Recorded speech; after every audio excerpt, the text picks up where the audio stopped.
Баршаңызға сәлем, керек кеңес арнасының көрермендері. Бүгінгі тақырып жұмыртқа қабығының пайдасы. Тауық жұмыртқасының қабығы 90% кальций карбонатынан тұрады. Рахит, балалардың тістерінің дұрыс өспеуі, омыртқалардың қисаюы мен осал тістер, кәрі адамдардың сүйектерінің тез шытынағыштығы мен сынғыштығы сүйектегі кальцийдің жетіспеушілігінің салдары. Ағзадағы кальций алмасуының бұзылуы қанның аздығына, тез салқын тегіштікке, аллергияға, ерінге ұшықтың шығуына душар етеді. Әйелдерде де ақ етеккір бөлінгіш болып, түсік тастағыштық, толғақ кезінде әлсіздікке, жатыр бұлшық етінің әлсіз болуына да кальцийдің аздығы себеп. Ал енді ағзамыздағы бұл жетіспеушілікті түзеу қиындау мәселе. Хлорлы кальций, гипс, бор сияқты нәрселердің адам ағзасына қорытылып сіңуі өте қиын. Тауық жұмыртқасының қабығы 90% кальций карбонатынан тұрады. Оның құрамында ағзаға қажетті барлық микроэлементтер мыс, фтор, темір, марганец, молибден, фосфор, күкірт, цинк, кремний және басқалары барлығы 27 элемент табылады. Ең маңыздысы кремний мен молибденнің барлығы біздің күнделікті тағамымызда бұл элементтердің жоқтың қасы. Олар болса ағзамыздағы биохимиялық реакциялардың дұрыс түзілуінің негізгі себепшілері. Жұмыртқа қабығының құрамы адамның сүйектері мен тістеріне таңқаларлықтай сәйкес. Онымен қоймай, жұлындағы қан жасушаларының жұмысын күшейтеді. Сәйкесінше ағзаның түрлі радиациялық әсерлерге шыдамдылығы арта түседі. Тамаққа қосылатын ұнтақталған қабықтардың ағзаға пайдалы жоғары терапевтік белсенділігі мен бактериалдық немесе басқа да зиянды нәрселердің жоқтығын көрсетті. Үйрек немесе қаз жұмыртқаларының ондай қасиеті жоқ. 1 жастан бастап сәбилерге берудің пайдасы айтарлықтай. Жұмыртқа қабығы ағзадағы радионуклидтерді шығаруда да үлкен септігін тигізетіндіктен экологиялық қауіпті аймақтарға да пайдасы орасан зор. Себебі ол жұлынға жиналып жатқан стронций 90-ды жойып отырады. Күніне 2-ден 6 граммға дейін қолдануы керек. Қолдану әдісі тым оңай, тазалап жуу жеткілікті. Кішкене балалар үшін 5 минуттай қайнатады.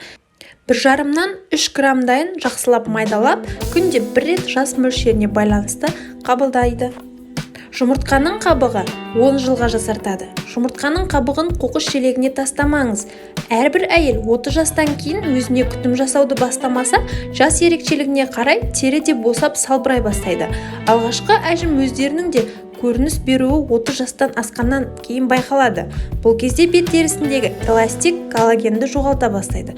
Сондықтан мейлінше жастық қалпыңызды сақтап қалу үшін жұмыртқа қабығының да орасан зор көмегі бар екенін біліңіз.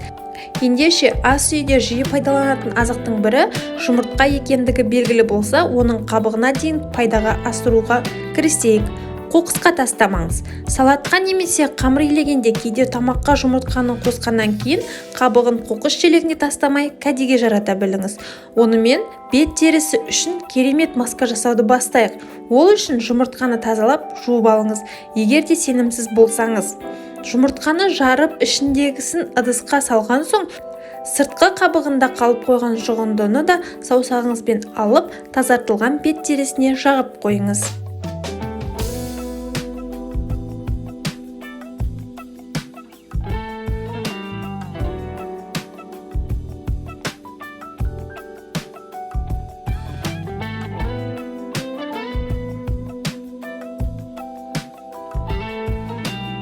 Оны 2-ге бөліп, көз айналасындағы әжімдер көп шоғырланған аймаққа жапсырып қойыңыз.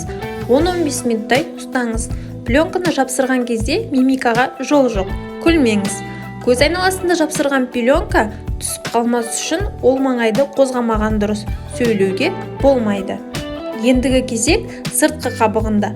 Қатты қабықты тазалап жуып, ұсақтап құрғату үшін майлықтың үстіне жайып қойыңыз. Әбден кепкенін күтіңіз. Ол үшін 2-3 күн күтсеңіз тіпті жақсы. Кепкен қабықты алып ұнтақтаймыз. Блендермен немесе дәкені, яғни бинтті 2-3 рет қабат етіп, қабықты орап алған соң сыртынан балғамен ұрып ұнтақтаңыз. Кәдімгі ұн секілді болып, түйіршік қалмайтындай ұнтақтағаныңыз жөн. Себебі масканы бетіңізге жағу үшін қатты қабықтың бетіңізді жырып, теріге зақым келтіріп алмас үшін. Содан кейін бетіңіздегі ақуызды жуып тастайсыз. Бетіңіз құрғағанша маска дайындап алатын уақыт бар. Ол үшін бір ас қасық кез келген айранға бір шай қасық ұнтақталған жұмыртқаның қабығын салып араластырып алыңыз. Соңынан бетіңізге масканы щеткамен жағып шығыңыз. Қолмен жағуға болмайды және уқалаудың, массаждың қажеті жоқ. Жай ғана масканы жағып шығыңыз да 15 минуттай масканың кепкенін күтіңіз. Кепкенін байқау үшін саусағыңызбен бетіңізді ұстап көріңіз. Содан соң бірден жуып тастамай, беттегі масканы қолмен сылып алып тастаймыз. Артынан қалған қалдықтарын жылы сумен жуып тастайсыз. Егер беттің терісі майлы болса, ештеңе жағудың қажеті жоқ. Ал құрғақ тері болса, маскадан соң міндетті түрде нәрлендіргіш кремді жағып қойыңыз. Бетіңіз сергіп, жаңарып қалғанын байқайсыз. Бұл маска құрғақ тері үшін аптасына 2 рет, тіпті 3 рет жасауға болады. Майлы тері үшін аптасына 1 рет осы масканы жасап тұрсаңыз жеткілікті. 4 аптадан соң теріңіздің жасарып, әжімдердің тартылып, әдемі теріге ие болғаныңызды сезесіз. Қолдағы бармен ас үйде жиі қолданатын, бірақ біз көбінесе қажетсіз деп санайтын жұмыртқаның қабығымен ақ керемет нәтижеге жетуге болады. Жасап көріңіз, өзіңіз де таң қаласыз. Достар, бүгінге осы. Видео ұнаса каналға тіркеліп, лайк басып, комментарий жазуды ұмытпаңыздар. Сіздерге ұнады деген үміттемін. Келесі кездескенше қош сау болыңыздар.